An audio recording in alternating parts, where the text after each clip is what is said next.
So the topic of my project proposal I chose was curriculum development. I decided to create 2 enrichment centers for teachers to use in the regular classroom. Centers in the regular classroom, I like to gear towards students who finish early or high achieving students. I feel like as a, starting out as a classroom teacher, this was really hard to keep the gifted kids or the high achievers busy because they were often, early finishers. So instead of giving them more work, I wanted to provide extension opportunities for them and make them, I don't want them to feel like they're being punished because they finish before their other classmates just because they're fast learners. Students also benefit from hands-on activities and ongoing opportunities, so I wanted to incorporate these into both of my centers. And enrichment centers provide teachers with a way to accommodate these learners, and I wanted to help create content for them to use in their own classrooms because I know they're so busy, it's hard for them to have that time to create good, thorough curriculum. Centers also encourage student collaboration and exploration of new content that the students can focus on according to their interests, and it's more individualized. The purpose of centers in the regular classroom.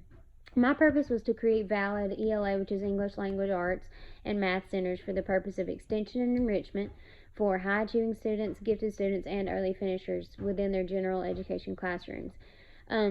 There was a quote found in one of the articles that I thought was very important, and basically Macaulay defined enrichment as a student working on a topic which is in more in depth and more in breadth than others, and it's also important that the student keeps the pace with the rest of his or her classmates, but has more time to dig deeper into their content and their topics of interest.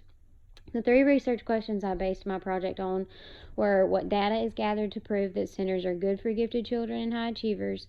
Do centers make an impact when they're used in the regular classrooms? And what are the benefits and the non-benefits that centers have to offer? So after reviewing my literature, Steelcase posted an article in 2019 that talked about active learning centers increasing collaboration and instructor-led changes.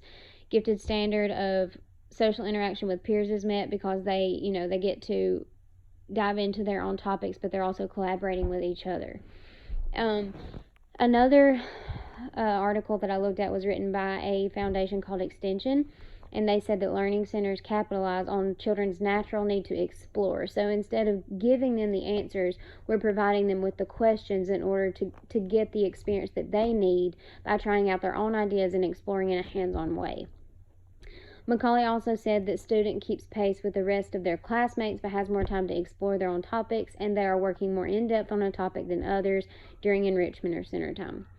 Ziegler posted, this was another author posted in 2020, centers appeal to multiple learning styles, which is so hard for teachers to do, trying to meet all those different needs with all their different students. When a general education teacher provides a center to the students, then they can also meet those multiple learning styles, visual and kinesthetic, or the needs that are often met. The challenges within these centers is supervision. You have to be able to trust these students to be on task, often providing them with a student contract that they have to show you that they have proof that they worked during their time and they're using it wisely. Individualizing attention, so it's often needed that another teacher needs to be in there to supervise other groups. It's also hard